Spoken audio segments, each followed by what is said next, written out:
Hello kids, सो आज हम बात करने वाले हैं लॉ एंट्रेंस के बारे में and more specifically we are gonna talk about subjects and syllabus of law entrance test. बहुत लॉ एंट्रेंस टेस्ट होते हैं लेकिन you have to find a common ground. आप अगर मल्टीपल लॉ एंट्रेंस टेस्ट दे रहे हो लेकिन प्रेपरेशन आपको अगर साथ में करनी है तो आप क्या करोगे। Today I am gonna talk about कि कौन से वाले सब्जेक्ट्स कॉमन है और क्या क्या सिलेबस है ये सब्जेक्ट्स के, right? I'm Amruta Chajed from Yes Academy and let's start talking about these subjects and syllabus of law entrance tests. Now, first of all, बहुत सारे बच्चे कंप्लेन करते हैं कि 12th के बोर्ड के ऊपर, मतलब 12th के बोर्ड स्कोर पे क्यों नहीं देते हैं एडमिशन, और for that matter 12th standard के स्कोर्स पे क्यों नहीं देते हैं। सो द पॉइंट इज, आप जब भी लॉ एंट्रेंस के लिए प्रिपेयर करते हो, understand the subject. English language है, आपको लैंग्वेज स्किल्स आपकी डेवलप करनी बहुत ज्यादा जरूरत है। Taking into consideration law is going to be your profession. Second thing, current affairs. So many students are not aware of what is going on, they are not abreast with the latest knowledge. Now because of law entrance test बहुत सारे बच्चों को आदत लग जाती है paper पढ़ने की, which is a good thing and that becomes a part of your routine.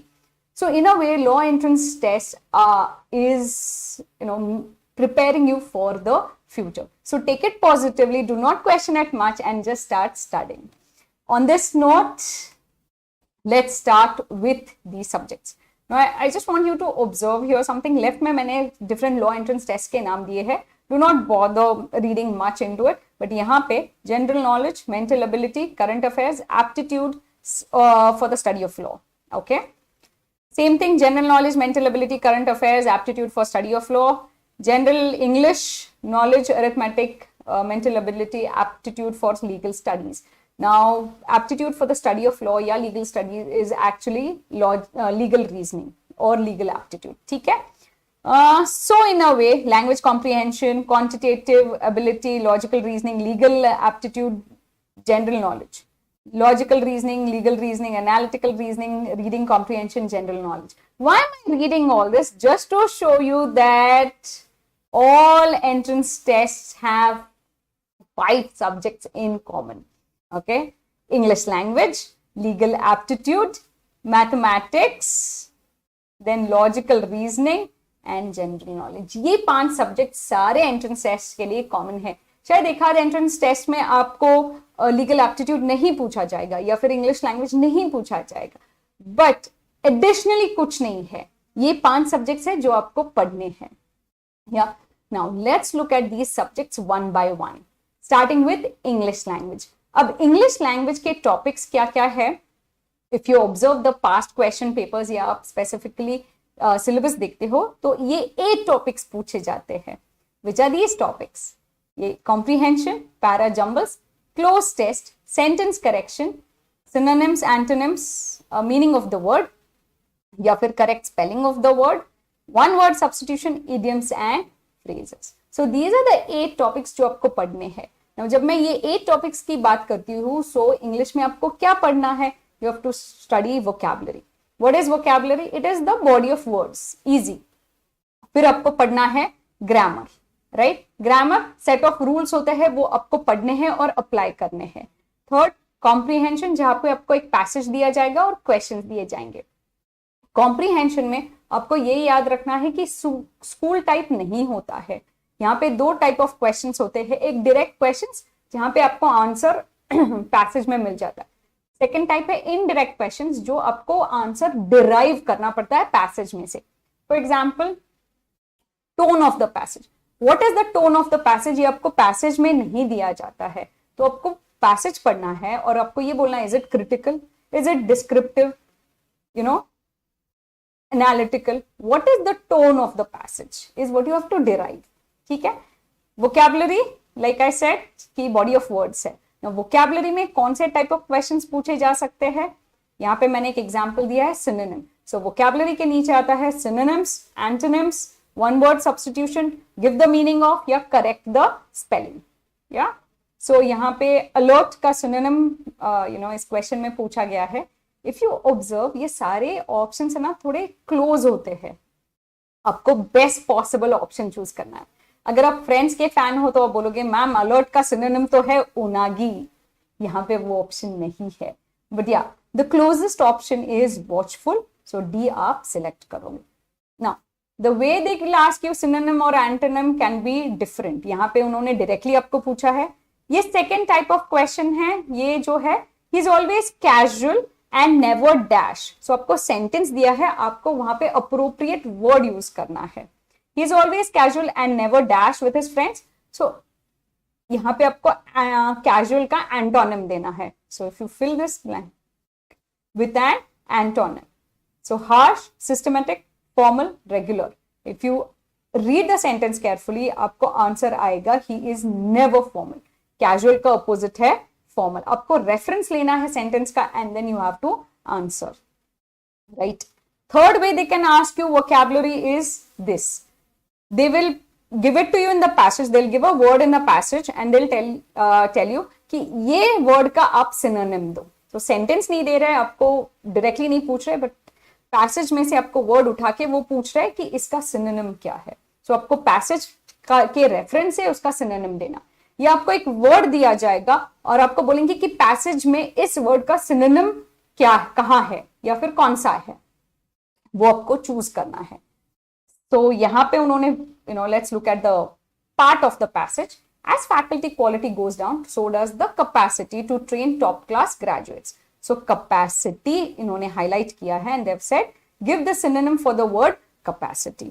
Now qualification, capability, voltage, quantity. If you read with reference to the passage, B is the right answer, capability. So ये आपको mark करना है, right? So this is a part of vocabulary. Grammar के rules आपको जानने हैं and you have to apply them how, sentence correction में या और you fill in the blank with the appropriate word, grammatically correct होना चाहिए वो वर्ड। यहाँ पे I have given you an example, he is very lazy person and hate doing his work. ये sentence है, they broken the sentence in 4, he is a very lazy second person and hate doing, D है his work. Now ये वाले sentence में incorrect part कौन सा है, that's see. And hate, because यहाँ पे सब्जेक्ट और वर्ब का अग्रीमेंट नहीं आ रहा है, it should actually be hates, he hates आप बोलते हो। So he is a very lazy person and hates doing his work, so your answer would be C, the correct option is C. Fourth type of question is para jumble. यहाँ पे आपको sentences दिए जाते हैं and you have to give the right sequence of the sentence. Parajumble दो type से पूछे जा सकते हैं, one is where 4 sentences are given and you have to give the order of the sentences, और फर्स्ट सेंटेंस और last sentence आपको दिया जाता है और आपको बीच के 4 sentences की ऑर्डर डिसाइड करनी है। So this is how it is. Yeah Calcutta unlike other cities kept its tramps, so ये है काइंड ऑफ टंग ट्विस्टर हो गया यहाँ पे, cities kept its tramps। Sentence 1 दिया गया है, उन्होंने लास्ट सेंटेंस भी दिया है The foundation stone was laid down in 1972. Now, the right option here is, so jumbled up है, यहाँ पे D, RPSQ, which is Calcutta, unlike other cities, kept its trams. Then they run down the center of the road. As a result, there was horrendous congestion. Yeah. Then the option you choose is S, that is to ease in, the city decided to build an underground railway line and it was going to be the first in South Asia. Conclusion, the foundation stone was laid in 1972. So ये वाला conclusion है। So generally ये जब देते हैं ना pattern first और last, थोड़ा आपको रेफरेंस लेने में आसानी पड़ती है, बट अदरवाइज अगर पैरा जंबल ये क्वेश्चन आता है तो आपको first sentence introductory will always have some noun, okay, they will start with some noun form, जैसे यहाँ पे कैलकटा से उन्होंने स्टार्ट किया है, ट्रैम्प्स, सो दीज। उसके बाद एक कनेक्टिंग लिंक होती है अगले सेंटेंसेस में, आपको एक राइट सीक्वेंस देना है। The next type of question is cloze test. Cloze test में आपको एक पैसेज दिया जाएगा and you have to fill the blank. Passage दे सकते हैं और they can give you a sentence where you have to fill the blank, okay. This is a part of grammar as well, because grammatically correct आपको वहां पे fill करना है। So example, ये अगर फर्स्ट वाला देखोगे, India ranks third dash renewable energy country attractive index in 2021. तो यहाँ पे the options are in, on, for, between, right? So India ranks what? Third in renewable energy country attractive index. Continuing, the country has set an here the next one. The country has set an ambitious target to dash capacity of 175 GW worth of renewable energy. Now, please यहाँ पे word क्या है? Target to, ये वाला, I'm highlighting it for a reason. Options are obtain, achieve, make, create. So what do you do with targets? You obtain targets, or you achieve them, or you make them, you create, you achieve targets. So taking the reference of the word target, you achieve target. So आपको यहाँ पे achieve ये word appropriate है. So this is how you are going to do cloze tests. I hope you are clear with English. We are going to move on to reasoning. जब भी reasoning ये syllabus में दिया जाता है, even if they mention it logical reasoning, आपको analytical reasoning भी cover करना है, आपको क्रिटिकल भी कवर करना है, बिकॉज ये कोई वाटर टाइट कंपार्टमेंट्स नहीं होते हैं कि जब अगर वो लॉजिकल बोलते हैं तो लॉजिकल ही पूछेंगे. तो प्लीज गूगल मत करना कि अच्छा लॉजिकल में क्या क्या आता है. They at times also ask you analytical reasoning, so be prepared with the entire reasoning. Yeah, you will be shocked to see maths here. Yeah, maths is in a way not part of reasoning, but कोई जब test analytical mention करती है तो वो maths के भी questions पूछती है. फॉर एग्जांपल DULLB में बस एनालिटिकल मेंशन किया है, but they do ask you questions on speed, distance, ratio, proportion, average पे questions आए हुए हैं. So I would advise you to see the previous year's question paper before you say अच्छा maths नहीं है. ऐसा नहीं है, not always. Reasoning में जब mention करते हैं analytical reasoning, so just check कि इसमें थोड़ा बहुत maths आता है या नहीं. Now, इसके logical reasoning के topics अगर आप देखोगे तो statement and assumption, statement and argument, assertion, reason, number test, coding, decoding, ranking, seating arrangement, okay, statement and conclusion, statement and action, syllogism, direction and distance test, blood relationship and analogy. So ये सारे जो topics है ये logical plus analytical के हैं, आपको ये सारे टॉपिक्स करने हैं. Just a few examples here. We'll take 2 examples. Most important, when you have reasoning, remember how do you study for reasoning? आप कोई लास्ट मिनट बोलेंगे जो क्वेश्चन आएगा आई सॉल्व, मेरा लॉजिक बहुत अच्छा, ऐसा नहीं होता है. बिकॉज रीजनिंग में बहुत सारी ट्रिक्स होती है which will help you solve faster. इसमें ये नहीं है कि आप सॉल्व कर पाओगे या नहीं, ओके इसमें ये है कि आप कम टाइम में क्वेश्चन सॉल्व कर पाओगे या नहीं. सो इट्स वेरी इंपॉर्टेंट कि आप हर एक टॉपिक की ट्रिक्स जान लो. Yeah for example blood relation में the trick is go backtracking. ये बहुत एक इंपॉर्टेंट ट्रिक है which saves you immense time.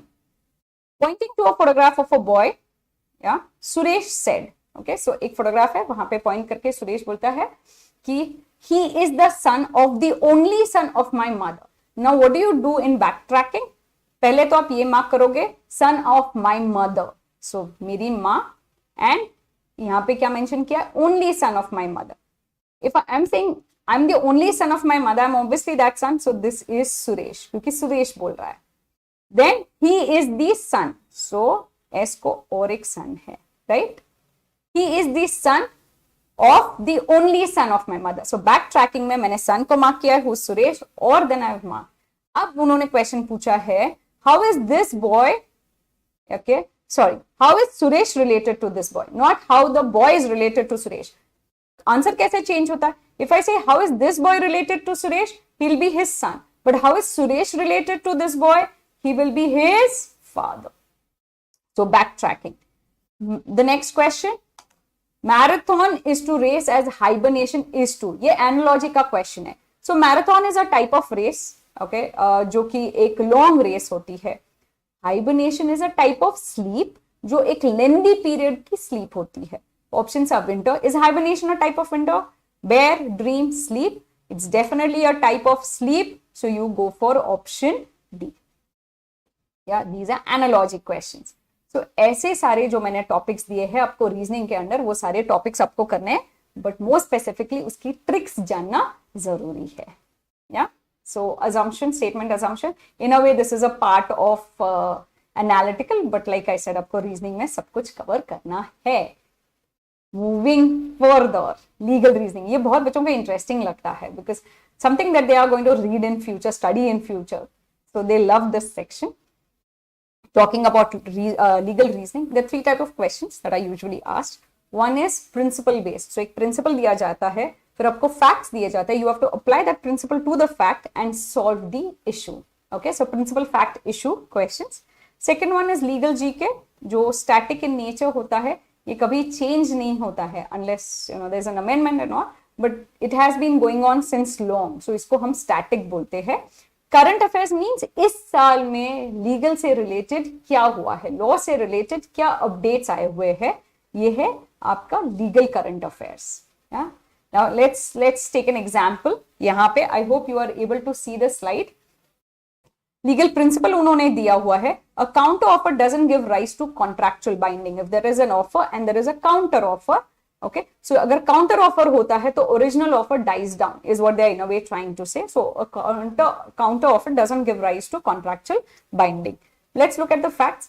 Shiv offered to sell a Tata Safari for 12 lakh rupees to Rakesh, who said he would give 8 lakhs. Shiv refused. ठीक है, अब शिव ने बोला 12 लाख, राकेश ने बोला 8 लाख, तो राकेश से क्या आया, काउंटर ऑफर आया. शिव ने नहीं बोला. So obviously क्या है, कॉन्ट्रैक्ट है या नहीं है. अब राकेश ने क्या बोला, I am ready to give you 12 lakhs, but Shiv is not interested right now. Is there a contract? There is no contract because Rakesh ने काउंटर ऑफर दी है. Applying the principle, counter offer doesn't give rise to contractual obligation और contractual binding. तो यहाँ पे options क्या है. First, the issue, is there a valid contract between Shiv and Rakesh? Decision A, B, C, D. There's no valid contract. There is a valid contract. It is a voidable contract. The contract is void ab initio. Now your answer is A, because applying the principle to the facts, you are resolving the issue which says there is no valid contract as there is a counter offer. Okay. Second, जो मैंने ये बोला static है. Which of the following is not a fundamental right? Right to property, right to education, freedom of speech and expression, protection against double jeopardy. Now, right to education is a part of fundamental rights. ये judgment से आया हुआ है. So you should remember this. Right to property was a fundamental right, but it's no more a fundamental right now. Okay, so you should be aware again of this. Answer आपका A है, right to property. So this is static. Current का एक example अगर हम ले, who is the current CJI of India? This has happened in this year, that's why it's current legal affairs. Yeah so the answer like you know is justice DY Chandrachud. C answer आप select करोगे. Okay, and you will answer. Yeah so ये 3 type of questions आते हैं legal reasoning में. चलिए आगे बढ़ते हैं. Static GK. So GK is divided into 2, static and current affairs. Okay, static में something that will not change in the near future. It's been fixed. Okay, it has happened. It's fixed and will, there's no possibility that it will change in future. So ये static होता है. Science, economics, geography, important person, sports, Indian polity and history. 2 more, books and authors, awards. ये सारे जो topics है, इससे related जो भी स्टैटिक नॉलेज है पहले से जो आया हुआ है, ये आपको पढ़ना है. In this you really will need help. जैसे यस अकेडमी का एक प्रॉपर मॉड्यूल है जिसमें हमने पूरा स्टैटिक जीके कंपाइल किया हुआ है. बिकॉज इतना वास्ट है तो आपको क्या पढ़ना है over a period of time. After studying the previous years question papers and everything, we have compiled a module. उसके बियॉन्ड जनरली नहीं आता है. So you will really need help here. Okay, so static GK. Let's understand the questions. In which city is the Salt Lake Stadium located? क्या इस साल salt Lake stadium उन्होंने खड़ा किया हुआ है? नहीं, this is happened long back. Okay, the answer is C, Kolkata. Okay, West Bengal में है इसका आंसर. Then Koli dance is a traditional folk dance of which state? Now this is also static. ये कुछ आज उन्होंने डिक्लेयर नहीं किया है. Traditional dance of Maharashtra is Koli. ये इस साल में नहीं, ये काफी सालों से ट्रेडिशनल डांस चल रहा है. So the option is you will select Maharashtra.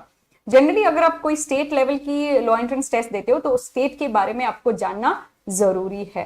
या क्वेश्चंस आते हैं, लेकिन MHCT के लिए महाराष्ट्र बेस्ड क्वेश्चन आएंगे. Then moving on to current affairs. Which country will host the 15th BRICS summit in August 2023? ना आप होगा मैम अगस्त तो आगे है तो it's not a part of this year, but ये डिसीजन दिया गया इस साल है, इसीलिए you will say okay the answer of this question is South Africa. ये South Africa will be hosting 15th BRICS summit in August 2023.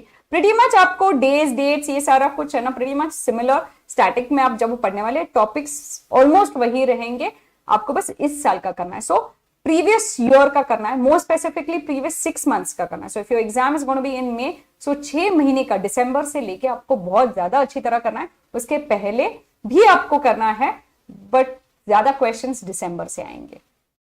So 6 months का बहुत ज्यादा अच्छी तरह करना है, एंड अदरवाइज एक साल का आपको पूरी तरह से करंट अफेयर्स करना है.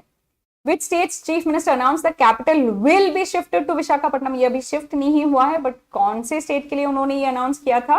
ये आंध्र प्रदेश के लिए अनाउंस किया था कि उसका कैपिटल अब विशाखापट्टनम होगा. मैथमेटिक्स डर, you know I think mathematics का सिनोनिम ही डर होना चाहिए. या मत डरिए, this is a subject when you can really score well. या बिकॉज फॉर्मूला बेस्ड है, फॉर्मूला अप्लाई करना, आंसर आपके हाथ में है. वो भी 10th तक का जो मैथ्स है वही आता है, उसके बियॉन्ड नहीं आता है, राइट? और आपको अगर ऐसे कोई स्पेसिफिक टॉपिक से डर है लाइक डेरिवेटिव्स, इंटीग्रेशन, वो मत करिए, वो नहीं आएगा. But otherwise number system, you know average, ratio, proportion, simplification, fraction and functions law, you know all these topics, percentage, interest, profit loss, clocks, calendar, speed, distance, ये सारे टॉपिक्स आपको maths में कवर करने हैं. Like I said it's formula based. And again अगर आपको इतना ही डर है तो आप देख लीजिए वेटेज कितना है. अगर कम है तो यू नो छोड़ दीजिए, इतना ही डर होगा तो. बट पूरी तरह से कंसंट्रेशन मैथ पे मत कीजिए, don't ignore the other subjects. Okay, मेरा सजेशन ये है कि कर लो, बिकॉज आपके हाथ में ये मार्क्स होते हैं. Yeah so I have given you a few examples यहाँ पे कि रेशियो प्रोपोर्शन का एक क्वेश्चन है. Then you have you know salary in hand कितनी होगी, क्रेडिट्स 50%, सो परसेंटेज के बेस के ऊपर है, यू नो. सो ये सारे questions formula based 10th standard का सिलेबस होता है. नाउ दिस स्लाइड ध्यान से देखिए. Why? Because like I said syllabus सबका बहुत ही सिमिलर है, मैंने आपको फर्स्ट स्लाइड में भी दिखा. But there are a few law entrance test जिसमें थोड़ा एक डिविएशन है. वो डिविएशन की हम इस स्लाइड में बात करेंगे. फॉर एग्जाम्पल स्लैट, AIAT है जो सिम्बोसिस की है, 3 years कोर्स के लिए है. क्यूलीज you know Christ University law entrance, वहां पे आपको पर्सनल इंटरव्यू और रिटन असेसमेंट टेस्ट है. तो अगर आप ये सारे एग्जाम्स दे रहे हो तो आपको ये करना जरूरी है. क्यूएट में लीगल स्टडीज ये अलग से सेक्शन है जहां पे सिलेबस काफी वास्ट है. उन्होंने सिलेबस दिया हुआ है विच इंक्लूड्स मैग्जिम्स एक्सेट्रा. तो ये सिलेबस काफी अच्छी तरह दिया है. तो क्यूएट अगर आपको देना है, मोर स्पेसिफिक CUET, तो आपको लीगल स्टडीज का सिलेबस ध्यान देके करना पड़ेगा. DU में like I already mention analytical बोला है in the syllabus, but maths पे भी क्वेश्चंस पूछे हैं. तो अगेन स्लाइट डिविएशन रीजनिंग बोलते हैं, बट मैथ्स के भी क्वेश्चंस पूछे हैं रेशियो प्रोपोर्शन पे. So I think average speed, distance, time पे भी पूछे गए हैं. बहुत ज्यादा नहीं होंगे, 2-3 होंगे, बट पूछे गए हैं. So if you are preparing yourself for DU LLB तो मैथ्स पे भी ध्यान रखना. Again DU LLB legal awareness है. I've already explained legal awareness, जो एक साल में करंट लीगल अफेयर्स हुए हैं वो आपको पढ़ने हैं. So yes, these are the test. अगर आप ये दे रहे हो तो आपको यू नो दीज टेस्ट, तो आपको बियॉन्ड द सिलेबस भी पर्सनल इंटरव्यू है, रिटन असेसमेंट है, लीगल स्टडीज है, ये भी आपको करना है, right? Yeah so this is you know kind of MHCT, because MHCT काफी नजदीक आ रही है. So I just thought legal aptitude, general knowledge, यही very similar to what I have said, ये सिलेबस में दिया गया है. लीगल एप्टीट्यूड को 40 मार्क्स है, 40 questions. General knowledge 30 questions. Then logical and analytical 40 questions, 40 marks. English के लिए 30 and 30 marks, 30 questions. Maths is 10. ये 5 years का सिलेबस है, नॉट 3 years. ओके, जिसकी एग्जाम्स 2 अप्रैल को शेड्यूल है, जिसके फॉर्म्स ऑलरेडी आ चुके हैं. या so this is about the entire syllabus. I hope now you are more clear कि आपको पढ़ना क्या है. English language I've explained, logical, I have taken you through legal, I've taken you through static and current, I've taken you through maths also. So all the best, do well. Bye bye.